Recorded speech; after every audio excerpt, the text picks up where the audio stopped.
Maraming salamat po dun sa awit na yon. Ang main attraction natin sa church, ang pinagpipitagan natin, ang itinataas natin, ang itinatanghal natin, ang pang-attract natin, ang sukataang mensahe natin, ang direksyon ng lahat ng ministry natin, ang lahat, ang nakapagbibigay sa atin ng kaligayahan, ang pinaka-iniibig natin ay ang Panginoong Jesucristo. We are an apologetically Christocentric. Kung hindi si Kristo ang itataas natin sa iglesyang to, wala nang karapatan ng iglesia na magpatuloy. Sabi ni Spurgeon patungkol sa mga nangangaral, "No Christ in your sermon, sir, then go home and never preach until you have something worth preaching about." Sabi ni Spurgeon, wala bang Kristo sa mensahe mo? Sabi niya rin sa mga ngaral, umuwi ka at huwag ka na munang mangangaral hanggang meron ka ng dapat ipangaral. Ang naghihiwalay sa atin sa mundo, ang treasure, ang pinaka-pinahahalagahan, ang pinaka-iniibig natin ay ang Panginoong Jesucristo. Yun ang mensahe ng kanta. Tignan siya, tignan itong misteryong ito, tignan itong Kristong to, na pumarito para iligtas tayo, sinunod yung hindi natin kayang sundin, namatay sa ganang sa atin, namatay on our behalf, nabuhay na muli upang tayo ay bigyan ng kaligtasan at panibagong buhay. Kaya yun ang gagawin natin sa umagang ito, sa gabi nito, yun ang sisikapin natin, yun ang panalangin natin, nawa sa pag-aaral natin ng salita ng Panginoon, makita natin si Kristo. Makita natin ang kagandahan ni Kristo. Buksan natin ating mga Bible sa Psalms chapter 32, mga awit, kapitulo 32.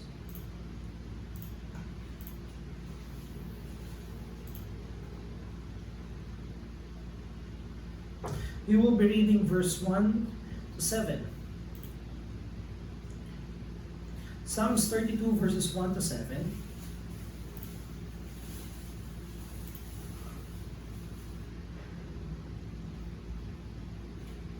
Actually, basahin po natin yung buong Psalm 32. Palagay ko magiging mas mainam kung babasahin po natin ito ng buo. Mag-share screen po ako para po makabasa tayo lahat.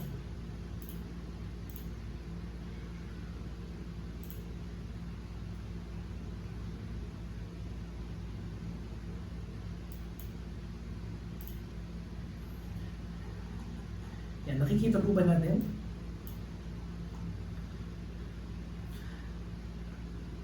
Ako po ang babasa sa verse 1, kayo po ang babasa sa verse 2, at pagdating po sa huling verse, sa verse 11, sabay-sabay po tayo. Psalms 32 verses 1 to verse 11. Ito po ang sabi sa verse 1. Blessed is the one whose transgression is forgiven, whose sin is covered. Verse 2.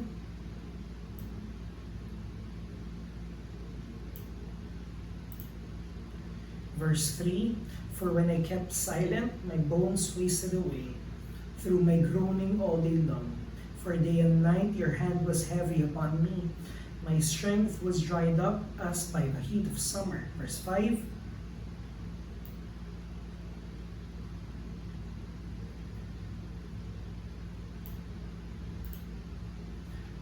basahin ko po ang verse 6, therefore let everyone who is godly offer prayer to you at the time when you may be found. Surely in the rush of great waters, they shall not reach him. Verse 7.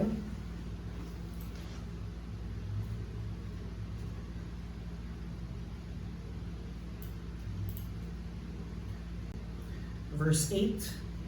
I will instruct you and teach you in the way you should go.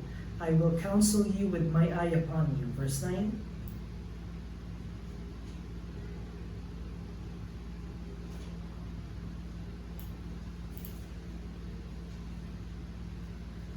Verse 10, many are the sorrows of the wicked, but steadfast love surrounds the one who trusts in the Lord. Verse 11, sabay-sabay po natin basahin. Be glad in the Lord, and rejoice, O righteous, and shout for joy, all you upright in heart. Salamat sa pagkabasa ng salita ng Panginoon. Mga kapatid, tayo manalangin. Kayo, Panginoon, ang aming maging tagapagturo sa gabi nito. Tagpuin mo nga kami. Hayaan mong maging pagkain ng aming kaluluwa ang iyong mga salita. At yung lakas na makukuha namin dito ay magamit namin para mapaglingkuran ka. Ay ipakilala ka sa isang mundong nangangailangan ng tagapagligtas. Salamat sa kabutihan mo. Sa pangalan ni Jesus. Amen at Amen. Maraming salamat po. Ang patotoo po, nagpapasalamat ako sa Panginoon sa ginagawa ng Panginoon sa mga buhay natin. Malaking pagpapala po sa akin ang ginagawa ng Panginoon sa ating mga klase. Nakinukwento ko lagi sa inyo yung aking mga estudyante. Pero merong particular na section na talagang bagay lahat naman ng pagka humaharap ako sa estudyante, kinakailangan natin ihanda ang sarili natin, kinakailangan natin manalangin. Pero may particular na section na kapag dumadaan ako doon sa mga estudyante niyo, lagi akong pagod. Pagkatapos kong dumaan doon, talagang nasasaid yung lakas ko. But in a good way. Dahil pagka nag-uusap kami, may mga madalas, hindi na kami classroom. Hindi na yun isang typical na lesson, hindi na yun isang simpleng pag-aaral ng isang topic. Nararamdaman ko na yung mga estudyante ay may hinahanap. Mabilis lang po, ang pinaka-progression po namin ay ganito. Nag-uusap kami patungkol sa pamilya. Yun ang focus namin ngayong quarter eh.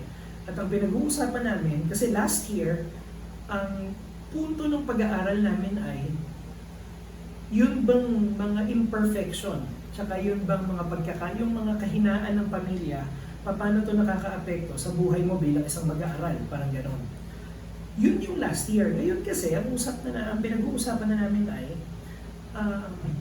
anong klaseng pamilya ang pinapanalangin mong magkaroon ka sa hinaharap? Medyo future-oriented na yung discussion namin.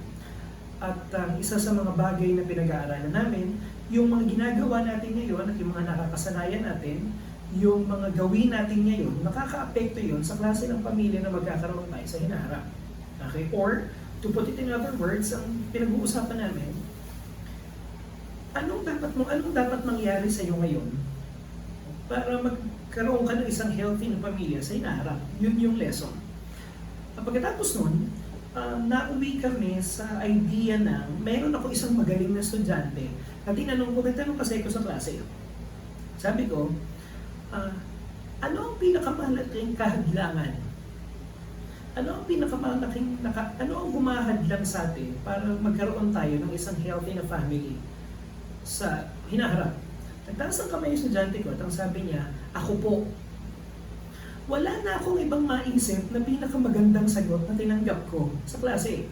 Nakita ng bata na hindi niya sisisihin yung magulang niya.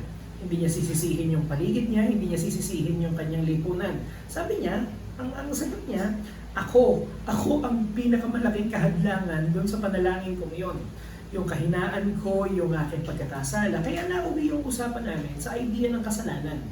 Ano bang ibig sabihin ng pagkakasala? Pagkatapos nun, nagtanong ako, ano bang ibig sabihin ng kasalanan exactly? Yun lang ba yung gumagawa ka ng mali? Sabi ng isang estudyante ko, hindi sir, kapag ka nagnanais ka ng mali. Kaya sasabi ko sa inyo, ang laki pong pagpapala noong klase na yun kasi hindi ako pwedeng pumasok doon nang hindi ako naghahanda ng galing sa Bible. Kasi maganda yung isang estudyante ko, ito ang tanong niya. Sir, kung nilalang tayo sa wangis ng Diyos, bakit tayo nagnanasa ng mali? Kung tayo ay ginawa na meron tayong imahe ng Panginoon, if we are made in the image of God, bakit tayo may kapasidad na magnasa ng mali? Ano ba talaga ang ibig sabihin ng magnasa ng mali? Tapos napunta yung usapan namin, ang isang naging jump off pa, pinag-aralan namin si King David, pinag-aralan namin yung buhay ni David. At nauwi kami sa punto ng ganito. Nagkakasala tayo kapag may isang bagay na ninanais na tayo higit kesa sa Panginoon. Kapag meron ng pinanggagalingan, pagka meron tayong kinagagalak, o pagka meron tayong pinagtatayuan ng buhay natin na ibang bagay bukod sa Panginoon, nagkakaproblema tayo. Kaya isang estudyante, ang sabi niya, tinanong ko sila, ano ang pinakamainam na paraan para magkaroon ka ng isang healthy na pamilya? Sumagot siya sa akin, sabi niya, mahalin mo ang Panginoon. higit kesa sa pamilya mo. Kasi sabi niya, ang pinakamagandang paraan para sirain mo yung pamilya mo ay ipalit mo yung pamilya mo sa Diyos. Talagang natutuwa ako kapag nakikita ko yung mga bata na yun dahil meron may wrestling na nagaganap. Talagang may hinahanap sila. At nauwi yung usapan namin sa idea ng, Sir, maganda yung mga bagay na yan. Pero paano yung mga tao na namumuhi sa Diyos? Anong mangyayari sa pamilya nila? Paano po yung mga tao na galit sa Diyos? Binalik ko yung tanong sa mga bata. Ano bang ibig sabihin kapag ka namumuhi? Anong ibig sabihin na kinamumuhian mo ang Panginoon? Ano yun? Kailangan ba atheist ka muna? Hindi ka naniniwala sa Diyos para masabi mong kinamumuhian mo siya? Anong ibig sabihin na kinamumuhian mo ang Panginoon? Sabi ng isang estudyante, kapag ka may iba kang minamahal na higit kaysa sa Panginoon, yun. At yung isang estudyante ko, nagtaas siya ng kamay at ang sabi niya, saan ang ibig sabihin nun? Lahat tayo ay God-hater. Lahat tayo ay, dahil hindi natin iniibig ang Panginoon ng nababagay sa Kanya, tayo yon. Hindi, yung namumuhi sa Panginoon ay hindi lang si Hitler, hindi lang yung mga atheist na hindi naniniwala sa Diyos. Ang mamuhi sa Panginoon ay yung hindi mo siya ibigin higit sa lahat. Kasi sabi niya, napag-aralan din namin kasi sa klase, Sir, naaalala ko yung usapan natin patungkol doon sa prodigal son. May dalawang paraan para hindi ka dalawa ang pagpapakita na wala kang relasyon sa Panginoon. Yung isa, kapag ikaw yung bunso, yung kukunin mo yung harap-harapan mong lalabanan yung ama mo. Yun yung bunso sa prodigal son, di ba? Tapos yung panganay, papakita mong sumusunod ka, pero para magamit mo siya. Sabi ng isang estudyante ko, paano ho tayo marireconcile sa Panginoon? Paano? Sabi niya, sa naalala ko yung sinabi niya, Sir, sayang naman yung pag-aaral natin. Dinescribe niyo sa amin yung langit, hindi pala tayo makakarating doon. Paano na? Kung na-realize ng bata na kung meron ng langit, hindi siya nababagay doon. Dahil hindi niya iniibig ang Panginoon kaysa sa lahat. Sabi ko sa kanya, Anika, palitan ko yung tanong mo ng isang mas magandang tanong. Paano tayong mga makasalanan, paano tayo magiging katanggap-tanggap sa harap ng isang banal na Diyos? Yun ang ultimate question. Wala nang mas mahalagang tanong bukod doon. Wala nang mas importanteng tanong kaysa doon. Kung nakikilala natin ang kabanalan ng Panginoon, kung nakikita natin yung banal na pagkamuhi niya sa kasalanan, kung nakikita natin yung katuwiran ng Diyos at yung kanyang kautusan, kung nakikita natin ang pamantayan ng Panginoon at nakikita natin ang puso natin, walang ibang tanong. Paano tayo makakatayo sa harap ng isang banal na Diyos? Naniniwala ako mga kapatid na iyon ay kaya isama niyo po sa panalangin dahil naniniwala ako na may ginagawa ang Panginoon dun sa buhay ng mga bata na yun. Kasi nakarating sila sa isang level ng pagkaunawa at hindi ko tinatanggap na ako yun. Hindi ko sinasabing ako ang may gawa nun. Dahil ako mismo kapag nandun ako sa klase, namamangha ako sa pinapakita ng Panginoon sa kanila. Pero, ipanalangin niyo sila dahil naniniwala ako na nasa isang punto na sila na una, kinakailangan nilang makilala si Kristo sa paraan na hindi ko kayang gawin. Kinakailangan ipakita sa kanilang banal na spirito kung sino si Kristo. Pangalawa, alam niyo na, napansin ako sa mga bata na yun. Kapag ka ako alam niyo kasi nakakapagod Kapag ka laging ganun kataas yung level, alam ni Jordan to, merong stage, kami mga teacher, meron kaming stage na tinatawag na motivation sa simula ng klase. Kapag ka minomotivate mo sila para ganahan silang mag-aral, doon sa klase na yon, hindi ko kailangan mag-motivate.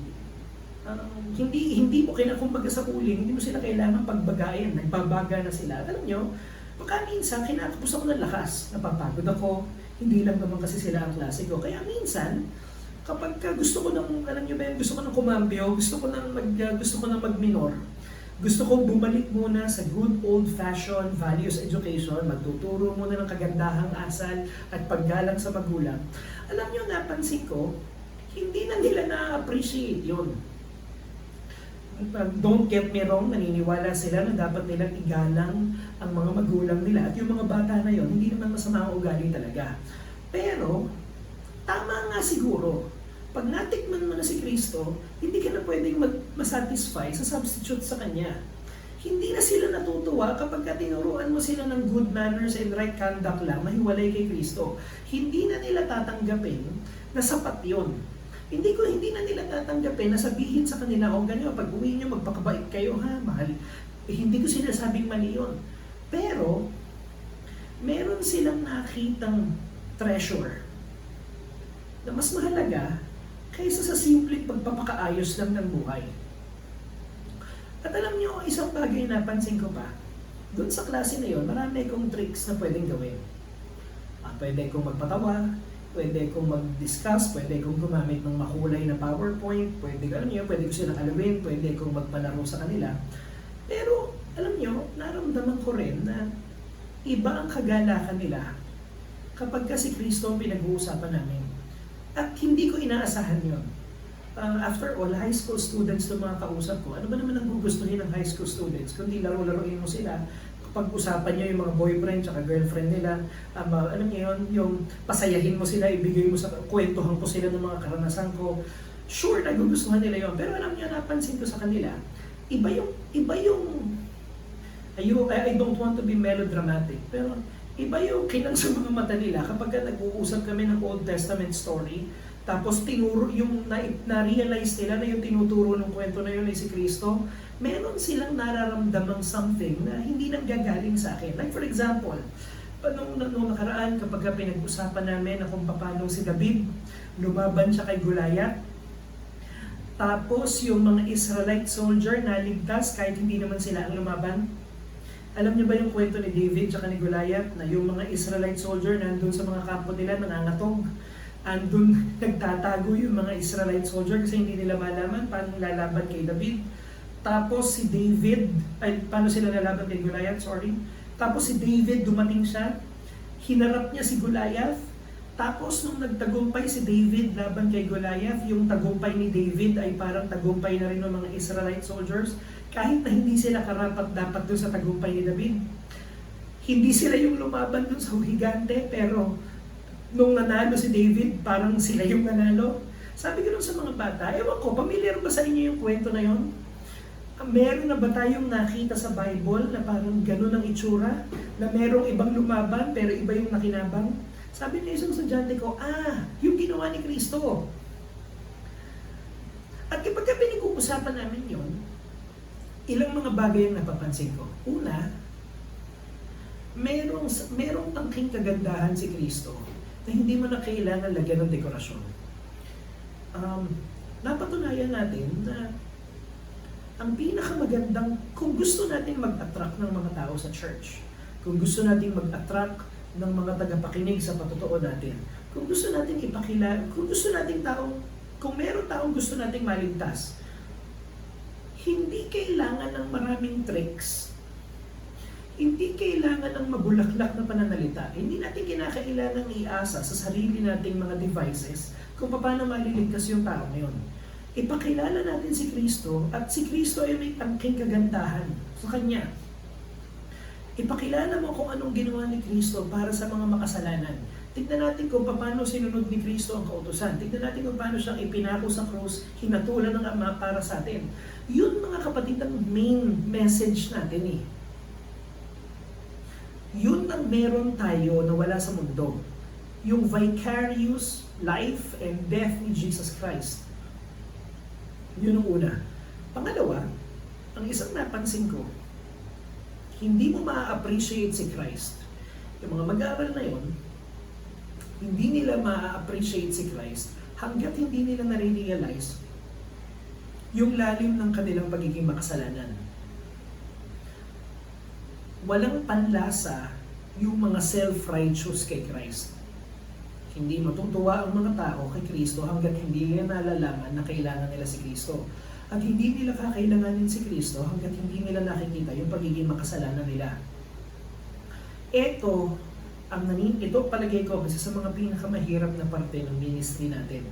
Paano mo sasabihin sa isang tao na hindi naman siya pumapatay, wala naman siyang ginagawang nakakasama sa lipunan, sumusunod naman siya sa patakaran, paano mo sasabihin sa isang tatay na nagpo-provide para sa pamilya niya, naghahanap buhay, nagmamukod sa pakaminsan nagtataas siya ng boses hanggang dahil sa pagod, pero otherwise, hindi naman siya unfaithful, wala naman siya ibang ginagawang hindi tama. Paano mo sasabihin dito sa taong to na makasalanan siya? Paano mo sasabihin sa isang nanay na nagsisika para alagaan yung mga anak niya, malinis ang bahay, inaasikaso niya yung kanyang mga anak, faithful siya sa kanyang husband, ginagawa niya kung anong ina-expect sa kanya. Paano mo sasabihin sa nanay na ito na makasalanan siya? Paano mo sasabihin sa isang taong nag-aakalang okay naman siya na hindi siya okay? Naniniwala ako na kailangan natin ng Biblia rito. Kinakailangan natin ng kapangyarihan ng banal na spirito. Dahil ito ang isa sa mga bagay na hindi kayang gawin ng tao. Hindi natin kayang magbigay ng conviction. Hindi natin kaya na ituro sa mga tao na ikaw makasalanan ka. Pwede mo sabihin nyo, pero hindi niya maharamdaman yun. Hindi niya tatanggapin yun. Hanggat hindi kumikilos ang banal na spirito sa kanya. At hanggat hindi niya tinatanggap ng gano'n, hindi siya lalapit kay Kristo. Ngayon, kapag nakita na natin yung pagiging makasalanan natin, alam nyo, isang bagay yun na may isang klase ako few days ago na makikita mo yung pagbabago ng mood dun sa classroom. Nakikita mo na may nagbago talaga. Meron kada klase ko po, may 50 minutes ako. At dun sa 50 minutes na yun, sa session period na yun, may drastic na change ng atmosphere kasi one moment ang dami nilang tanong eh. Sunod-sunod yung tanong ng mga bata. Tapos nung dumating na kami sa kasapatan ng ginawa ni Kristo sa krus ng Kalbaryo, nagkaroon ng katahimikan eh. Pero hindi katahimikan, pagka teacher ka, alam mo kung yung katahimikan na yun, kung naiinip na yung mga bata, yung inaantok, hindi ka na nakikinggan. Pero yung pagkakataon na yun, at hindi ko sinasabing hindi ako nakakaranas ng gano'n, may mga pagkakataon na naiinip yung mga bata. Pero, may banal na katahimikan eh. Nung pinapakita mo na sa kanila yung ginawa ni Kristo para sa mga makasalanan, palagay ko, hindi mangyayari yun hanggat hindi nagkakaroon ng pagtanggap sa kasalanan. Hanggat hindi nakikita yung kawalan natin ng pag-asa, hiwalay kay Kristo. Ngayon, bakit tayo nasa Psalms 32? Anong ginagawa natin sa Psalms 32? Nasa Romans tayo. Naalala nyo sa Romans chapter 4, merong dalawang karakter na binanggit si Paul. Si Abraham at si David. Si Abraham, pinag-aralan natin noong nakaraang linggo. At ang punto ng mensahe natin noong nakaraang linggo, nanampalataya si Abraham, kaya inari siyang matuwid. Bakit tayo inaring matuwid? Sa pamamagitan ng pananampalataya. Tinanggap natin at totoo ang Diyos at totoo ang Diyos sa mga sinasabi niya. Kung meron mang, alam niyo, paborito ng mga Baptisto, kung ituturo mo man yung eksaktong petsa, at eksaktong oras at eksaktong segundo na tumawid ka mula sa pagiging unbeliever papunta sa pagiging Kristiyano, ito yung pagkakataon na tinanggap mong totoo yung sinasabi ng Biblia. Okay? Maaring pagkatapos mong paniwalaan, nangyari sa puso mo na nalangin ka, pero hindi ka naligtas pagkatapos ng huling amen. Naligtas ka nung pagkakataong tinanggap mo sa puso na totoo yung sinasabi ng Biblia. Yun yung kung talagang magiging particular tayo at hahanapin natin yung exact moment ng salvation, ito yung exact moment na tinanggap natin totoo yung sinasabi ng Panginoon. At pinaniniwalaan natin na namatay talaga siya para sa kasalanan natin at sapat yun para mapatawad tayo. Kung maituturo mo man, although I'm sure nung naligtas tayo, wala naman tayong hawak na stopwatch, wala naman tayong hawak na relo, pero kung ituturo mo man yung eksaktong pagkakataon na naging mananampalataya ka, ito yung pagkakataon na nananampalataya ka. Tinanggap mo na totoo yung sinasabi ng Diyos. Yun yung side ni Abraham. Bakit siya inaring ganap? Dahil nananampalataya siya. Dito tayo sa kabilang side ngayon, kay David. At tignan natin kung ano yung sinabi ni David sa Psalms 32 na sinabi ni Paul sa Romans chapter 4. Ang sabi sa verse 1, Blessed is the one whose transgression is forgiven, whose sin is covered. Blessed is the man against whom the Lord counts no iniquity, and in whose spirit there is no deceit. The blessedness of being forgiven. The blessedness of being forgiven. Alam nyo, kapag pinag-aralan natin yung pagkakasulat ng Biblia, meron kang mapapansin na structure ng mga ganitong pagkakawika. Merong statements of blessing, pronouncements of blessing, at merong pronouncement ng curse. Diba? Makikita nyo yan, blessed, blessed, magsisimula yung pronouncement ng pagpapala sa blessed. For example, sa Psalms chapter 1, at sino ang pinagpala? Pinagpala yung tao na hindi lumalakad sa daan ng masama. Okay? For example, sa Deuteronomy, merong sasabihin doon ng Panginoon sa pamamagitan ni Moses, kapag kayo sumunod sa aking utos, blessed. Okay, pagpapalain kayo kung sa kasada, pagpapalain ang inyong tahanan, pagpapalain kayo sa inyong mga hanap buhay. For example, sa Matthew chapter 5, okay, may sasabihin si Kristo, blessed is the one who is poor in spirit, for theirs is the kingdom of heaven. Yung pinagpala ka kapag ka meron ganito, pagka ganito ang buhay mo, kapag ka may iniibig mo kapayapaan, yung beatitudes. Okay? Pinagpala. Makikita natin yan sa mga propeta. Okay? At yung kabaligtaran nun, yung curse. Ito ay nagsisimula sa mga salitang woe, sa aba.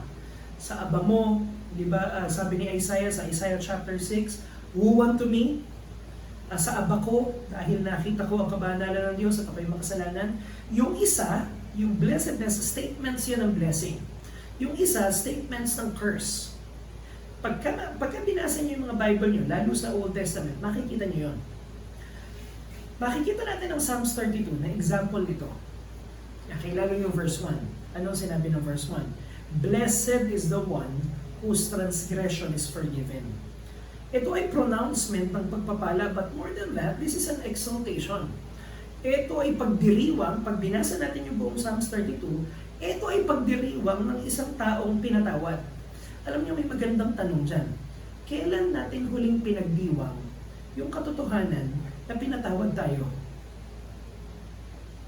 Kailan tayo huling nakaranas ng kagalakan at katuwaan at kasiglahan ng puso kapag binabalik-balikan natin yung katotohanan na pinatawad tayo ng Panginoon? Ito ang weight ng forgiveness. Ito ang bigat ng forgiveness. Nakita niyo yung Psalms 32? Blessed is the one whose transgression is forgiven, whose sin is covered. Pinagpala daw yung tao na pinatawad na ang pagsalangsang. Pinatawad ang tao na yung pagkakasala ay natakpan na.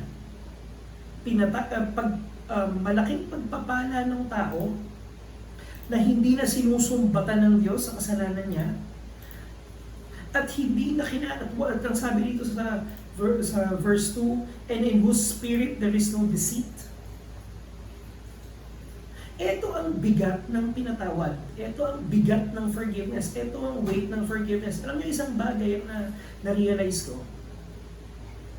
Naalala niyo, lagi kong sinasabi, at palagay ko makatotohanan to dahil gabi ng linggo, lagi kong sinasabi na kapag katapos ng Sunday, dalawang klase lang ng church-goer ang makikita mo. Yung isang church-goer, pagkatapos ng isang Sunday, sasabihin niya sa sarili niya bago siya matulog, alam mo, nalapit ako ngayon sa Panginoon. Tapos yung isa, bago matapos ng Sunday, ang sasabihin niya, alam mo, napagod ako ngayon. Alam niyo kung anong pinagkaiba nilang dalawa?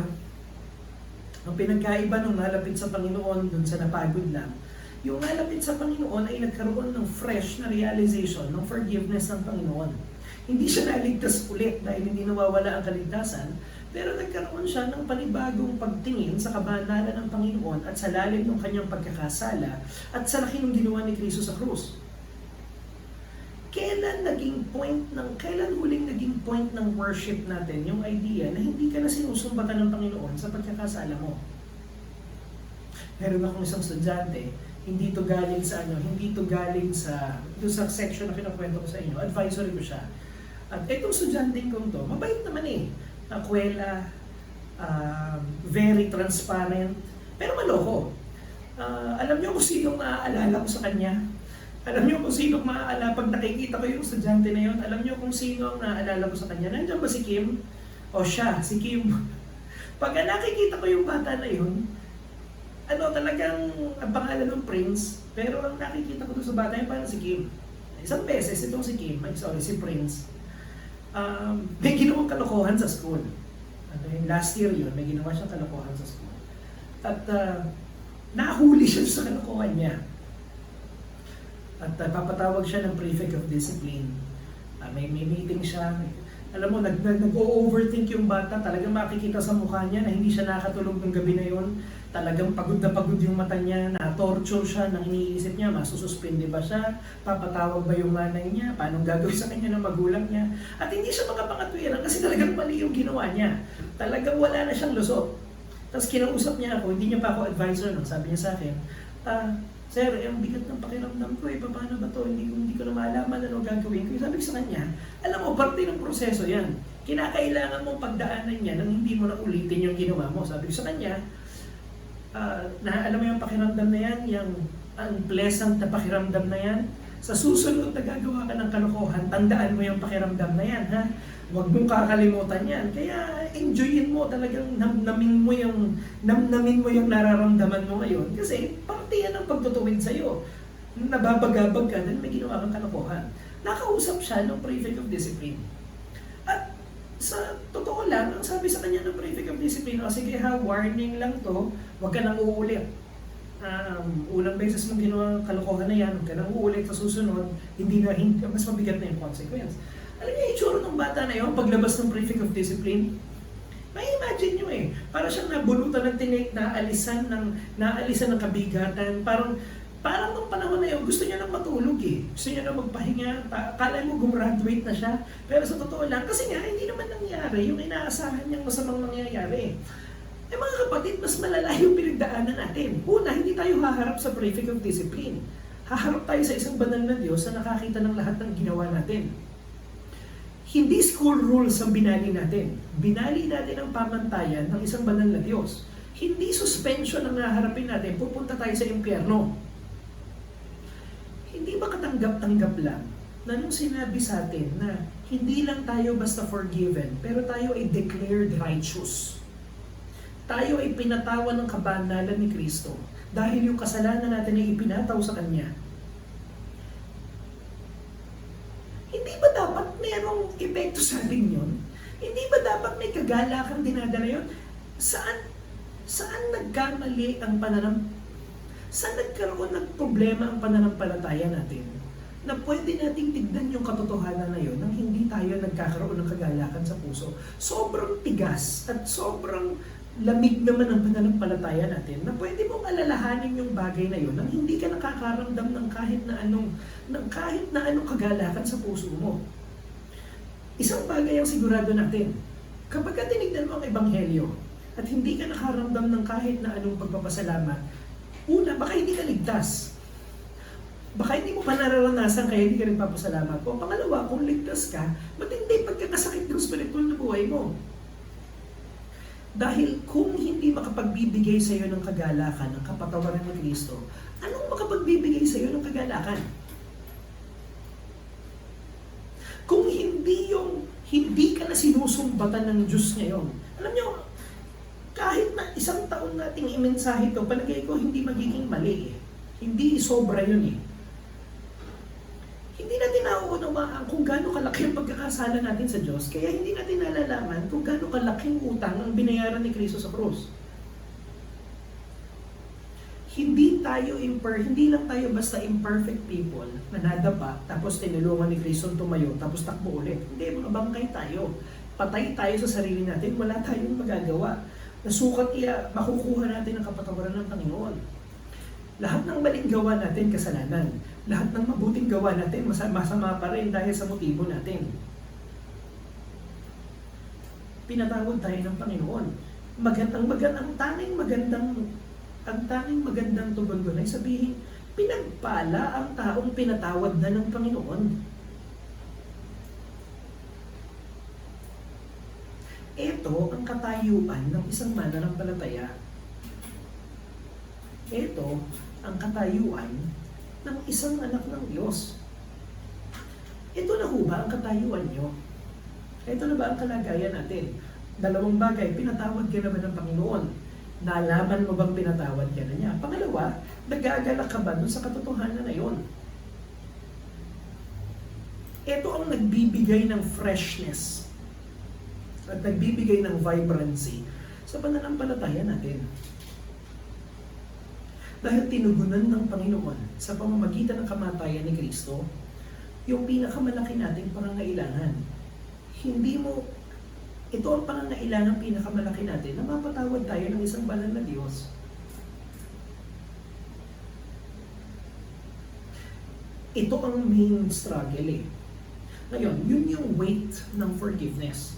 Tingnan natin yung unfolding ng forgiveness. Paano mo nalalaman na nagsisimula na to sa buhay mo? Paano mo nalalaman na kumikilos na ang Panginoon sa buhay mo? Tingnan natin yung sinabi sa verse 2, verse 3, verse 4, and verse 5. Tingnan natin.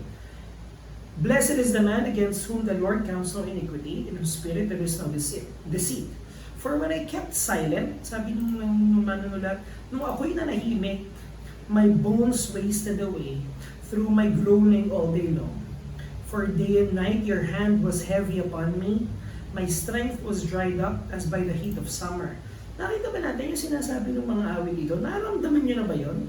Sabi dito ng mga awit, nung nanahimik ako, nung nagkunwari ako na okay lang lahat, nung hindi ko tinanggap na makasalanan ako, nung pinangangatwiranan ko pa yung kasalanan ko, yung buto ko parang natutuyo. Maghapon magdamag na mabigat ang kamay mo sa akin. Yung kalakasan ko ay napugnaw, yung kalakasan ko nawala. Walang may gusto noon, pero doon mo malalaman na kumikilos ang Panginoon sa buhay mo.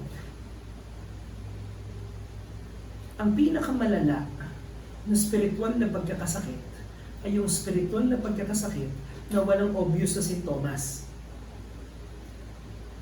Maaari ka bang magtuloy-tuloy na hindi ka nakikipag-usap sa Panginoon? Maaari ka bang magtuloy-tuloy na mabuhay na parang bang hindi mo siya kasama? Maaari mo bang pangatwiranan ng kasalanan mo? Maaari mo bang gawin yung mga bagay na hindi mo dapat ginagawa? Maaari mo bang kalimutan yung mga bagay na dapat mong ginagawa at hindi ka naguguluhan ng balahibo? Malaking problema yun. Dahil itong sinasabi sa verse 3 and verse 4, dito malalaman na kumikilos na Panginoon sa buhay mo. Napipighati ka ba? Nararamdaman ba natin mabigat ang kamay ng Panginoon sa'yo? Hindi dahil gusto kanyang durugin, pero dahil alam niya at alam mo na hindi kayo okay. Meron ka bang sinusuppress? Alam niyo, laging sinasabi rin sa ating church, may sinasabi sa yung makipagtotohanan sa Panginoon. Yung magtapat sa Panginoon sa kung ano man ang mga pagkukulang natin sa Kanya, yung mga issues sa buhay natin na dapat natin isuko sa Kanya. Alam niyo, para sa unbeliever, nakakatakot yung prospect na yun. Para sa unbeliever, nakakatakot na sasabihin mo sa Panginoon kung ano yung pagkakasala mo, tatanggapin mong mali ka.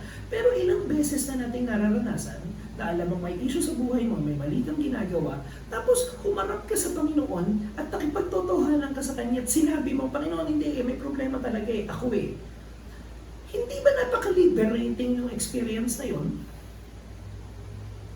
Hindi ba napaka-mapagpalaya niya na finally hindi ka na magkukunwari na may wala kayong problema, nalalapit? Alam niyo, ito ang problema kapag naririnig natin, lalo na kapag may sakit ang spiritual na buhay mo, pagka naririnig natin yung mga salitang makipagtotohanan sa Panginoon, ang unang pumapasok sa isip natin, pagagalitan tayo. Pagkasama yun, pagagalita ka talaga. Pero alam mo ba yung isusumbatan ka na sa tanas, ayan ka na naman, nagkasala ka na naman, paulit-ulit ka, hindi ka talaga anak ng Diyos Kasi na may mistake natin kapag sinabi natin makapagtotohanan sa Panginoon na isang buhay na wala talagang kasalanan whatsoever. Ano ba talaga ibig sabihin natin kapag sinasabi natin makipagtotohanan tayo sa Panginoon? Lagi ko pinag-uusapan namin nila mami to, tsaka nila daddy, pagka meron akong problema sa spiritual na buhay, kapag nalilito ako, ano ba ipapayo sa akin ng nanay ko? Anak, kapag usap ka sa Diyos, sabihin mo sa Kanya lahat. Meron bang karanasan na mas liberating kaysa doon? Sasabihin mo sa Panginoon yung mga bagay na alam naman na niya. Na wala naman akong Alam niyo, nakita naman niya. Nakita niya yung ginawa ko, nalaman niya yung inisip ko, narinig niya yung sinabi ko. Nagiging kahinaan sa akin yun kasi ayaw kong tanggapin na mali ako. Sasabihin ko ngayon, Panginoon, hindi, pagkatapos talagang mali ako eh. Ano sasabihin ng Diyos? Aha!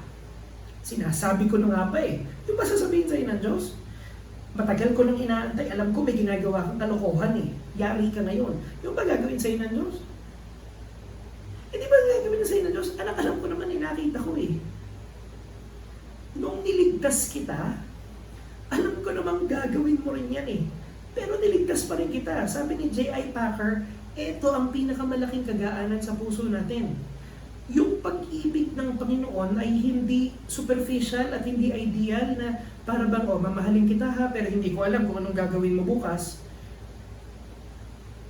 Yung pag-ibig ng Panginoon ay ibinigay sa atin nung panahon ng kaligtasan natin nang nalalaman ng Diyos lahat ng punto ng buhay mo pagkatas ng kaligtasan mo.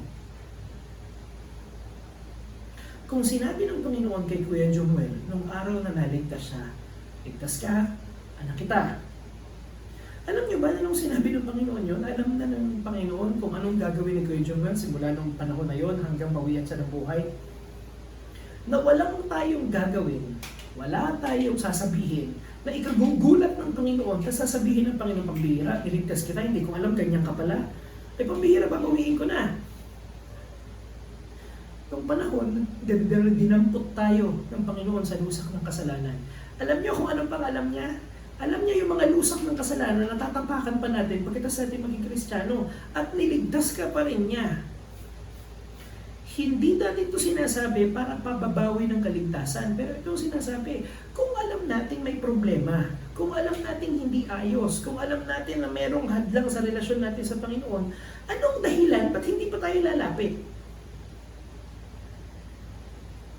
Alam naman niya, bukod doon, hindi niya lang basta alam. Nung pinatawad ka niya na alam niyang dadaan ako. Pero alam niyo isang bagay pa, alam ng Panginoon, nakikilo siya sa iyo at mapagtatagumpayan mo yon. Kaya tignan niyo yung sinabi dito sa Psalms 32 verse 5, I acknowledged my sin to you and I did not cover my iniquity.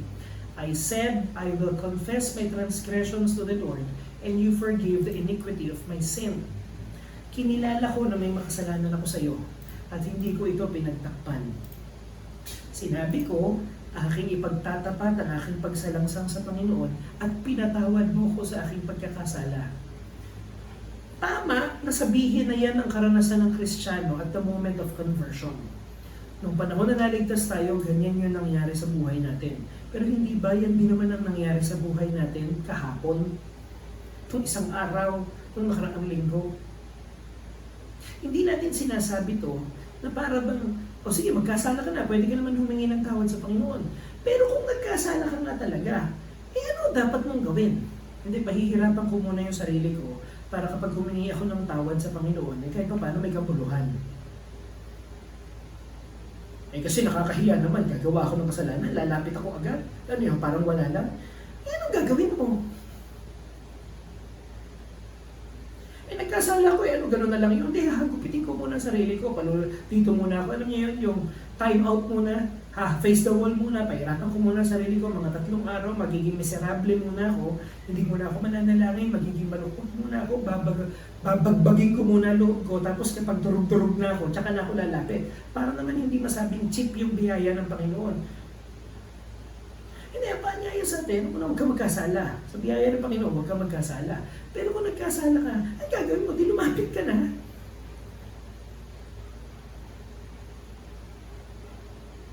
Pinaanyaya, yan ang paanyaya sa atin ngayon.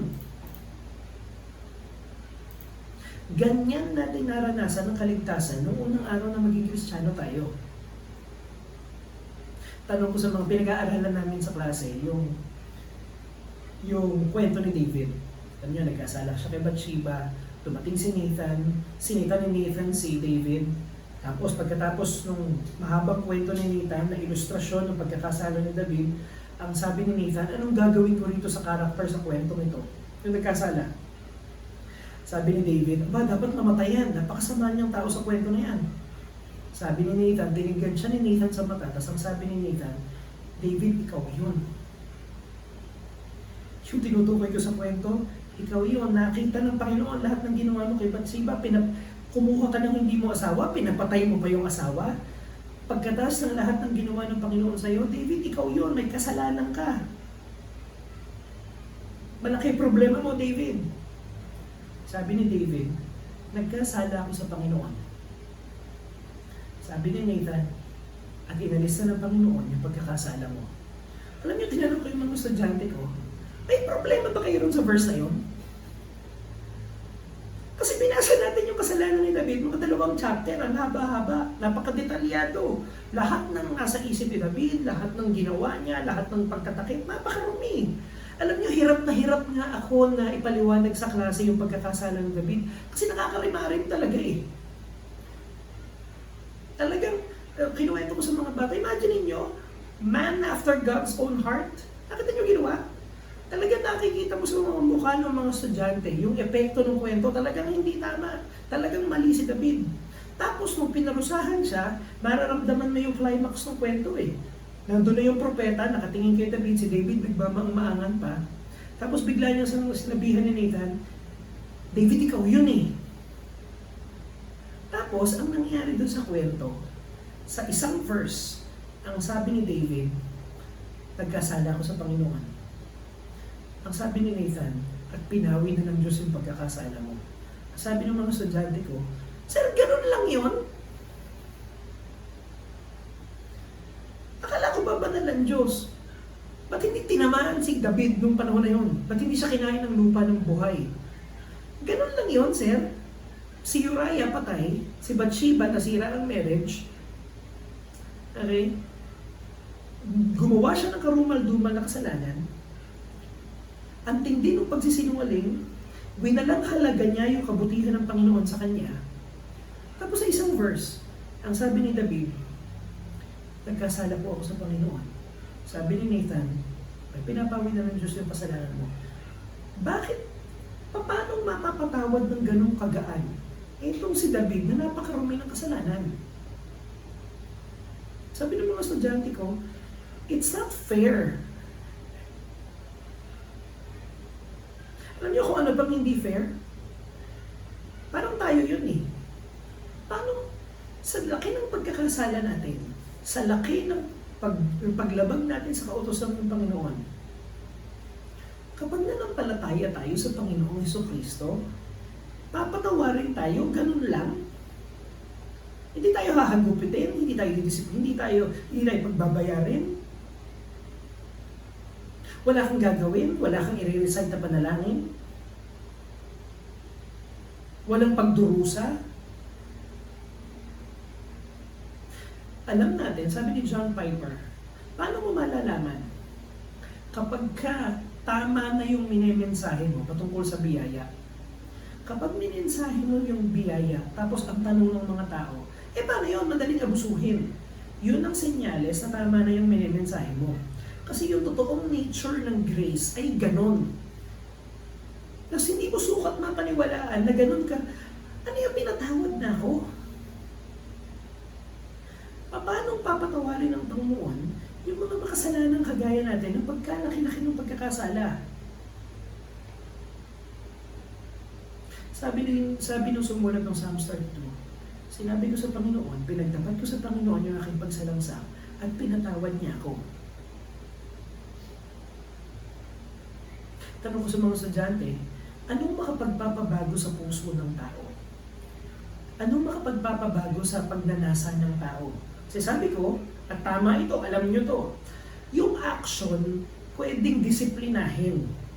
Yung action pwedeng kontrolin. Bantayan mo, takutin mo, i-bribe mo, i-motivate mo, bigyan mo ng inspiration, sindakin mo, bantayan mo ipulis mo lagi. Bigyan mo ng reward, bigyan mo ng punishment, makokontrol yung action. Pero sino makakapag-control ng desire? Anong disiplina, anong pagbabantay ang makapagpapalit ng puso ng tao? Sabi ng grade 8 kong estudyante, wala. Okay, kasi ang usapan namin sa klase, simple lang. Pwede kitang bantayan para hindi ka mag-cheat. Pero paano mababago ang puso mo para hindi mo nagustuhin mag-cheat? At ang sabi niya, Sir, kaya mong bantayan yung action ko, kaya kong kontrolin yung action ko, pero laging nasa puso ko yung pagnanasa ng daya. Paano mababago yun? Sabi ko sa mga estudyante, merong gamot dun sa Calvary. Yun ang alam kong bumabago ng puso. Paano mababago yung puso ng isang matigas na... Paano mababago yung matigas na puso ng asawa, ng anak?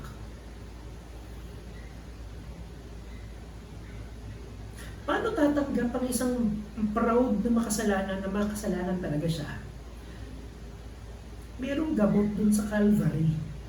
Yung namatay dun sa Calvary, pagka tinitignan yun, nababago ang puso ng nakatingin. Yung proud, lumuluhod sa harap ng Calvary. Sa Calvary, yung nababagabag na papanatag. Pero sa Calvary, yung masyadong panatag na babagabag. Nakita niyo na ba yung ganda ng Calvary? Sino makapagbibigay ng banal na pagkatakot sa Diyos sa mga batang kasama natin? Ituro sila sa Calvary. Sino makapagbibigay ng kagalakan sa pamilya? Sino makapagliligtas ng kaluluwa? Sino makapagbibigay ng bagong puso? Tignan niyo yung namatay nun sa Calvary, tapos yung nabuhay na maguli. Yun ang meron tayo. Alam niyo mga kapatid, ito yung isang bagay na hindi nakita ni David na nalaman natin. Hindi alam ni David to eh. Nung humingi siya ng kapatawaran dahil sa kasalanan niya kay Bathsheba, nung sinabi ni David, nalikhaan mo ko ng malinis na puso, ang hinihingi ko sa iyo, Panginoon, isang pusong dalisay, ipanauli mo yung aking kaluluwa, ipanumbalik mong kagalakan ng aking kaligtasan, huwag mong aalisin sa akin yung banal na spirito. Nung sinabi ni David yun, tapos ang sabi niya sa Psalms 51, yung mga alay na hayop ay hindi mo ikatutuwa. Alam niyo kung anong hindi alam ni David? Anong ikakatuwa ng Panginoon? Paano magkakaroon ng malinis na puso? Paano maipapanumbalik ang kaligayahan ng kaligtasan? Merong hindi alam si David na alam natin kasi nabasa natin yung mangyayari yun sa kwento after those books. Sa krus ng Kalbaryo, iaalay ng Diyos yung sarili niyang anak para sa kaligtasan natin. Sa krus ng Kalbaryo, makikita natin makasalanan talaga tayo at banal ang Diyos. At mananampalataya tayo na itong banal na Diyos na to ay nagkatabang tao para mamatay para sa kasalanan natin. Kaya kahindik-hindik ang kaligtasan. Kaya kapag pinag-uusapan natin ang kaligtasan, pinag-uusapan natin ang pinakamakapangyarihang bagay na pwede nating pag-usapan. Dahil kaya nitong basagin yung hindi natin kayang basagin. Nakakabasag ang gospel ng katigasan ng puso ng tao. Mga magulang, tinitignan nyo ba yung mga anak nyo? Pinagtitiisan nyo ba yung katigasan ng puso nila? Di ba sumusunod? Ayaw bang makinig? Unang-una sa lahat, mag-iinam na nararamdaman mo yan para nagkaka-idea ka kung ano ang pakiramdam ng Diyos ka dahil sa katigasan ng ulo mo. Unang-una sa lahat. Mga magulang, sa pagtingin natin sa mga anak natin at nakikita natin makasalanan sila, nawa naaalala nyo na sa harap ng Panginoon makasalanan ka rin. Nawa, wag mong hagupit, wag mong tratuhin yung anak mo na iba sa kung paano ka tratuhin ng Diyos. Hindi ibig sabihin nun, huwag kang mamalo kasi namamalo din ang Diyos. Pero mga magulang, nawa kapag tinitignan natin yung mga anak, hindi tayo nakakaramdam ng superiority. Alam niyo, lagi ko naririnig sa mga magulang, nung panahon ko, masunurin din ako eh. Saan natin kinukuha yung lakas ng loob na yun na naririnig tayo ng Diyos? Sinong masunuring anak ang sinasabi mo? Tagal mo ng Kristiyano, tigas pa rin ang ulo mo eh. Ang pinaka-healthy na mindset ng parent ay, itong anak kong to, matigas ang ulo, makasalanan to, parang ako, makasalanan din ako sa harap ng isang banal na Diyos. Pero mga magulang, gusto ba nating mapasunod yung mga anak natin? So, alam nyo, ang hindi kayang gawin ng pamalo, pagbago ng puso. Dalhin natin yung mga anak natin sa paanan ng krus. Pero alam niyo kung paano gagawin yun? Hindi natin sila madadala doon nang hindi tayo kasama. Hindi mo sila pwedeng papuntahin sa paanan ng krus nang sila lang. Dayan, nakita ko kanina si, ano nga pangalan ng anak niya? Naiisip ko lagi kasi si Bilog eh. Yung anak ni Dayan. Dayan, ang pinakamalaking pagpapala na tatanggapin ng anak mo, makilala niya si Kristo, na makita niya yung katayuan niya sa paanan ng krus. Pero Dayan, maniwala ka sa akin, hindi makakarating yung bata na yan doon nang hindi ka kasama. Hindi natin mapapakilala sa Panginoon yung Panginoon na hindi natin kilala. Nagpapacify yung interest ng mga estudyante. Pagkatapos itong spiritual high na to sa discussion namin, nararamdaman ko na yung mga estudyante ko dahan-dahang nagre-relapse sa routine. Alam niyo yun, yung excitement na makilala si Kristo, paminsan yung lumalamig eh. Pero alam niyo, isang bagay na hamon sa akin, hindi kasi sila pwedeng mag-init. Hindi ko pwedeng i-expect na mag-init yung pananampalataya nila nang nanlalamig ako. Hindi dahil sa ako ang tagapagligtas, hindi, pero hindi ko sila maituturo kay Kristo nang hindi ako lumalapit kay Kristo. Gusto ba natin yung mga anak natin mabago puso? Si Kristo lang makakagawa nun eh. Ano ang application nitong ating mensahe? Ano dapat ang resulta nito sa atin? Tignan niyo yung sinabi sa verse 6 and verse 7. Therefore, let anyone who is godly offer prayer to you at a time when you may be found. Surely in the rush of great waters, they shall not reach him. You are a hiding place for me. You preserve me from trouble. You surround me with shouts of deliverance. Kaya nga, silang mga inaring ganap, silang mga pinabanal ay tumawag sa iyo sa panahon na ikaw ay masusumpungan pa. Yung pagragasa ng matinding bagyo, yung pagragasa ng matinding baha, hindi sila aabutan nito sapagkat ikaw ang taguan nila. Iniingatan mo ako sa panahon ng kabagabagan. Pinalilibutan mo ko ng mga sigaw ng papuri, pinalilibutan mo ko ng sigaw ng pagliligtas. Ito ang katayuan ng Kristiyano sa isang magulong sanlibutan. Anything, ang isang Kristiyano, hindi bagay sa kanyang aligagasya. May mga pagkakataon, maniwala kayo sa akin, bilang mga mananampalataya, marami tayo dapat ginagawa. Nabubuhay tayo sa isang nabubulok na sanlibutan at wala tayong karapatang walang ginagawa. Maraming pinagagawa sa atin ng Panginoon.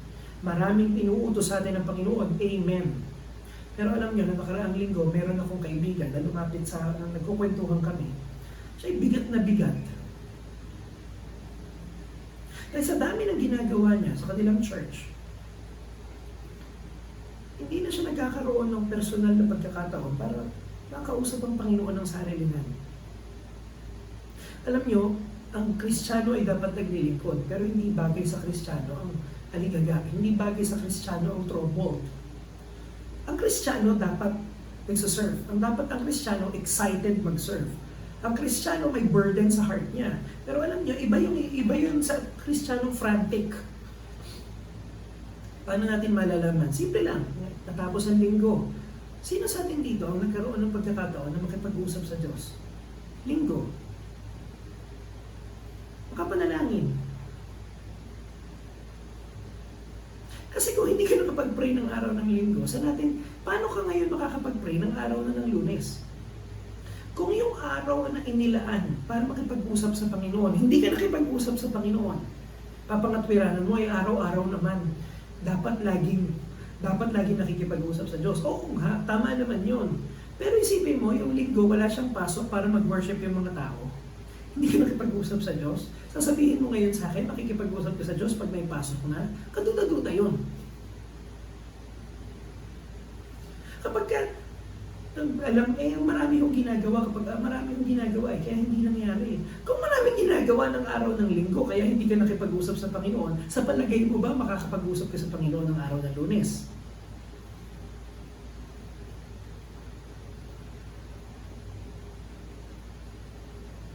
Kinakailangan ang isang Kristiyano, panatag siya, hindi dahil sa nakukuha niya lahat ng gusto niya. Panatag ang isang Kristiyano dahil pinatawad na siya. Meron siyang relasyon sa Panginoon. Hindi nagalit sa akin ang Diyos. Pwede ko siyang kausapin patungkol sa kahit na anong bagay, kahit kailan. Walang pumipigil sa akin na makipag-usap sa makapangyarihang Diyos na ito. Bakit? Kasi itong makapangyarihang Diyos na ito, nagkasundo na kami.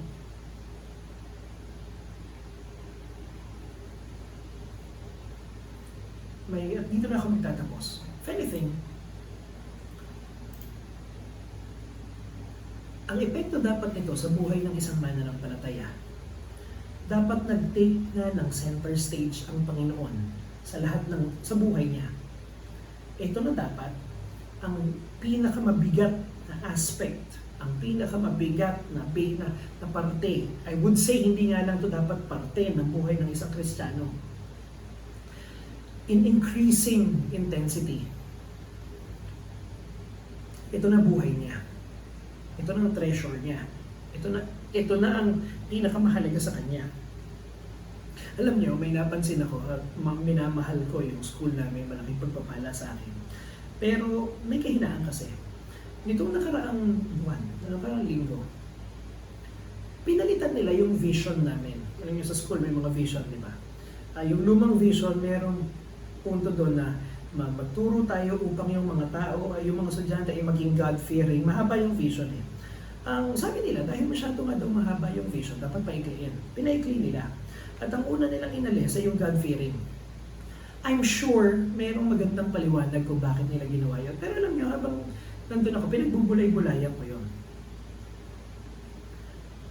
Pakikita mo talaga kung ano ang mahalaga sa tao, sa kung ano ang willing niyang alisin agad.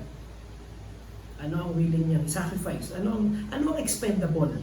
Pagka gusto mong paikliin ng vision, alin doon ang gugupitin mo? Ipapakita lang nun kung ano yung hindi mahalaga sa'yo. At alam niyo, bago ako magbigay ng hatol dun sa church, sa school, at pinapanalangin ko yun, gusto kong nawa ay makita nila ang pagkilos sa Panginoon sa pamamagitan ng buhay ng mga mananampalataya.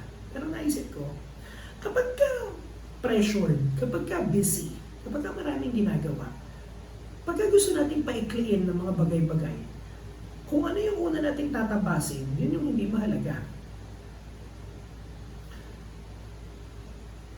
Kahindik-hindik, kapag yung mga taong pinatawad sa pagkakasala nila, ang unang-una nilang gugupitin kapag when the pressure is on, kapag ang expendable ay yung kanilang relasyon sa Panginoon, may malaking problema. Kapag ang schedule ay masyadong puno at ang unang ginupit ay ang Panginoon, ay pinapakita yun sa atin. Kapag ka may kakapusan, kapag ka may conflict, kapag ka may pagsubok, and in your desire to simplify things. Imagine niyo, naisip ko yung magandang ilustrasyon. Naalala niyo si Jonah, diba nung binabagyo sila, bago nila ihagi si Jonah dun sa dagat, ang ginawa ng mga sailor, pinagaan nila yung kanilang barko, pinaghahagis nila yung mga hindi kailangan ng idea kapag mas magaan yung barko, mas kaya niyang sumayaw sa alon. Kunin natin yung picture na yon. Kapag yung buhay natin ay dumadaan sa mga bagyo ng buhay, mga mananampalataya na tayo, at sa kagustuhan nating pagaanin yung barko, gaano kadalas na ang una nating hinahagis papunta sa dagat ay yung relasyon natin sa Panginoon? Pinapakita yun. Baka naman hindi natin pinapahalagahan. Ang panalangin ko, nawa ngayong gabi at sa itong linggo to, magkaroon nawa tayo ng profound awareness na kung hindi dahil kay Kristo, hindi tayo mapapatawad. At yun ang pinakamiserableng buhay na pwede natin maranasan. Yun ang hamon ko sa atin. Yung panalangin ko, nawa magkaroon tayo ng panibagong kagalakan doon sa idea na pinatawad tayo. To the degree na kung ano man ang mga kagalakang ipinapalit natin doon, nawa mawalan tayo ng panlasa ron. Blessed is the one whose transgression is forgiven. Tayo mo ko, tayo manalangin.